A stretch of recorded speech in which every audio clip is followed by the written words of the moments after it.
রান্না করছো? কুচো চিংড়ি দিয়ে বাঁধাকপি। বাহ, কুচো চিংড়ি ভাজছো নাকি? হ্যাঁ হ্যাঁ, এটা ভেজে নেবো। বাঁধাকপি আর কুচো চিংড়ি দিয়ে? হ্যাঁ। ঠিক আছে, করো। কি দিলে তেলে? তেজপাতা পাঁচফোড়ন। আচ্ছা, তারপর কি যাবে? তারপর আলু পেঁয়াজটা একটু লাল করে ভাজবো। আলু পেঁয়াজ যাবে এখন? পেঁয়াজ ছাড়াও করা যায়, পেঁয়াজ পেঁয়াজ দিয়েও করা যায়। তুমি পেঁয়াজ পেঁয়াজটা দিতে একটু আস্তে ভালো লাগে, টেস্টটা হয়। পেঁয়াজটা একটু পেঁয়াজের লাল লাল করে ভাজবো। আচ্ছা, এটা আগে লাল করে ভেজে নিতে হবে। কি কি মশলা গেলো ওতে? জিরে বাটা, টমেটো দিয়েছো? টমেটো, কাঁচা লঙ্কা বাটা, রসুন দিয়েছো? রসুন বাটাও দিয়েছি।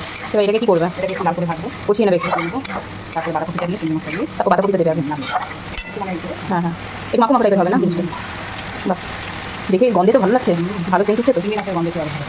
সুন্দর সেন্ট হচ্ছে মশলা ভাজাটা। যে কোনো সবজিতে কিন্তু চিংড়ি মাছের স্মেলটা আলাদাই। চিংড়ি মাছের স্মেল সব চিংড়ি মাছের পড়ে গেলে মানে খাবারটা সুন্দর লাগে, টেস্টটাই। তার টেস্টটাই আলাদা হয়ে যায়। ভাজাভাজি হয়ে গেছে নাকি? হবে। এরপর এরপর কষিয়ে নিয়েছো পুরো? পুরো কষিয়ে নিই। এবার জল দেবে? হালকা জল দেবো, হালকা সেদ্ধ করার জন্য? বাঁধাকপিটা সেদ্ধ। বাহ, দারুণ গন্ধ করছে তো। খেতে দারুণ হবে।